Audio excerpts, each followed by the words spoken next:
Hi, and welcome back to another car conversation with me, Coach Michelle, on this beautiful winning Wednesday. It's very humid out, y'all, because right now it's 91 degrees, even though the sun is setting. So hopefully it'll cool off a little quicker because your sister is hot. I was sitting in the car. In fact, I had a whole sweat situation going on here and around my face. I said, well, wait a minute, let me stop the recording, cut on the AC, and let's just try this again. So I'm back. Now, before I jump into today's topic, which is a good one, I want to first say thank you for stopping by. If you're new here, please make sure you hit the subscribe button.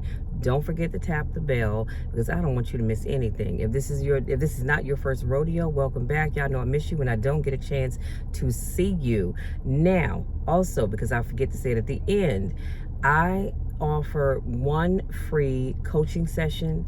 If you want to reach out, we can talk about whatever you need to talk about. Maybe you need to be held accountable for some things you said you were going to do, or you need some sense of direction, or you just need a little prayer. It doesn't matter.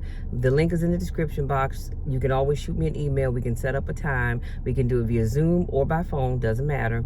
But you do have that one free hour session. If you stay on it as a client, awesome. But if you don't, that's okay too.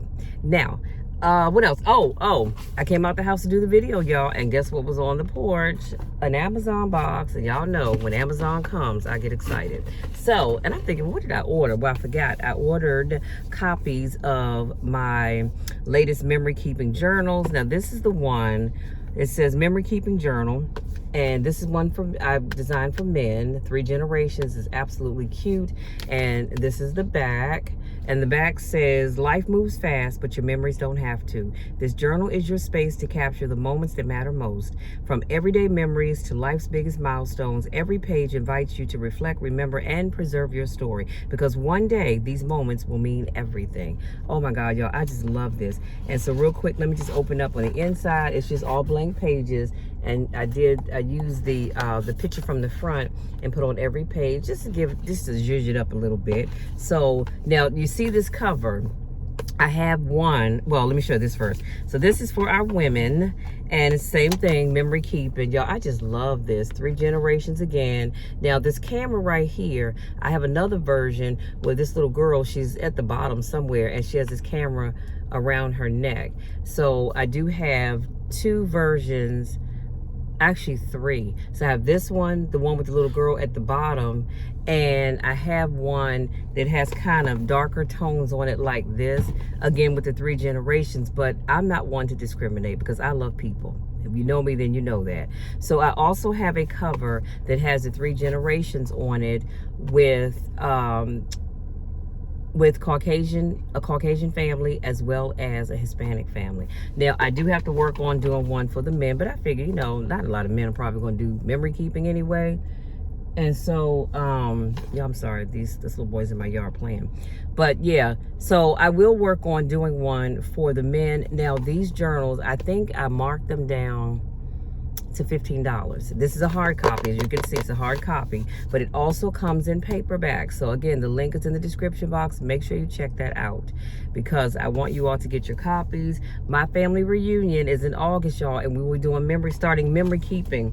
And so for my family that will be at the reunion, they have the choice of these covers. I ask everybody to let me know. I'm starting to sweat. Hold on. Cut this AC up.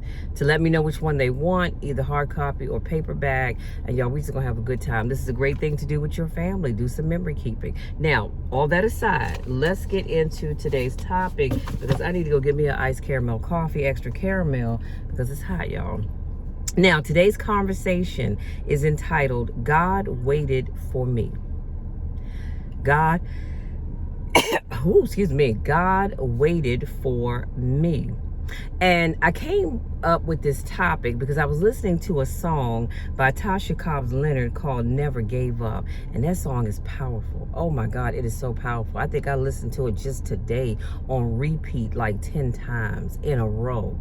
Don't judge me because I don't judge you. But when you stop and you think about how God never gave up on you, even when you gave up on him because you stopped believing, you stopped praying, you stopped getting in your word, God still never gave up on you.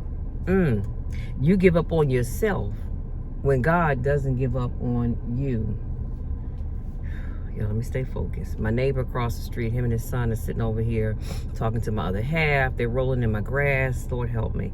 But anyway, so I have 3 points of takeaway, and I promise I'm going to let you be. So number 1, God saw the mess and he stayed anyway.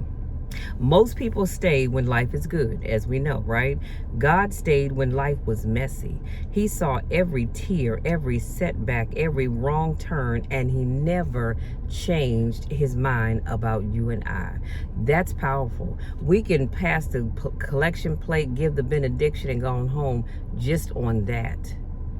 You and I, we have messed up. We mess up every day. I wake up every day and I say, Lord, guide my tongue. Guide my thoughts. But then the day gets going and we start thinking things. At least I do. I can admit it. And I may say things. I'm a work in progress. But God still doesn't give up on me. And I'm going to tell you, and you might say, well, Michelle, how do you know he doesn't give up? Guess what? You woke up this morning. You're watching this video. That means you're still here. God hasn't given up on you. When you wake up in the morning, God's blessings and his mercies are new every day. That's how you know that God has not given up on you. He didn't say, okay, Judy, whoever Judy may be, you know, you've been acting a plum fool lately. So tomorrow I'm not giving you any new blessings or mercies. You're going to have to work with what you had the day before. He doesn't do that. He's not giving up because you and I are still here. We're still, sorry, y'all, my sinus is draining. We're still cared for. We're still loved. We still have a roof over our head. We have clothes on our back. The list can go on and on. So all I'm saying to you is stop giving up on yourself. Okay, you might not be where you had hoped you would be right now in your life, but God hasn't given up on you, so why are you giving up on you? Number 2, waiting is an act of love. The song says, you waited. Waiting requires patience. Am I right? When we wait on somebody, we're being patient.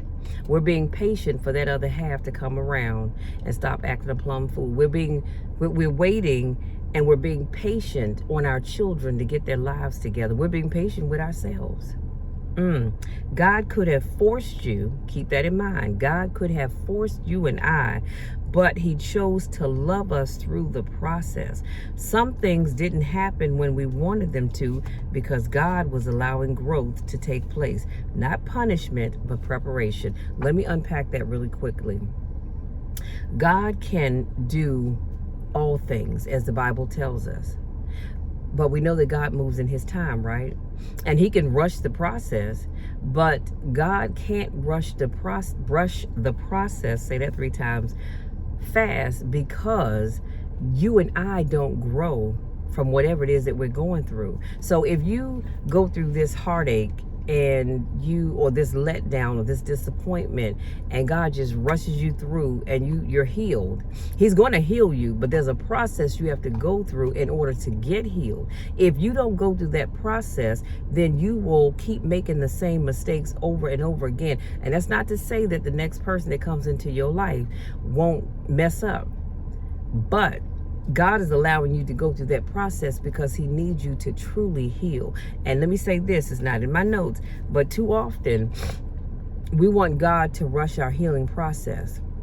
And we didn't learn from that mistake, which is why you keep going and you repeat it over and over again. And then you go back and say, Lord, why am I constantly dealing with this? Well, because you didn't go through the process. If you want to get a new job, there's a process, right? You've got to put in an application and you've got to wait for them to go through your application. They're going to call you and say, listen, we want to set up an interview. You go to that interview. They may have to interview other people, and then you wait a little bit more, but there's a process. All right, let me get back to my notes. But then also, God, when he makes you wait, he allows you to grow. And you have to keep in mind, you're not being punished. He's preparing you.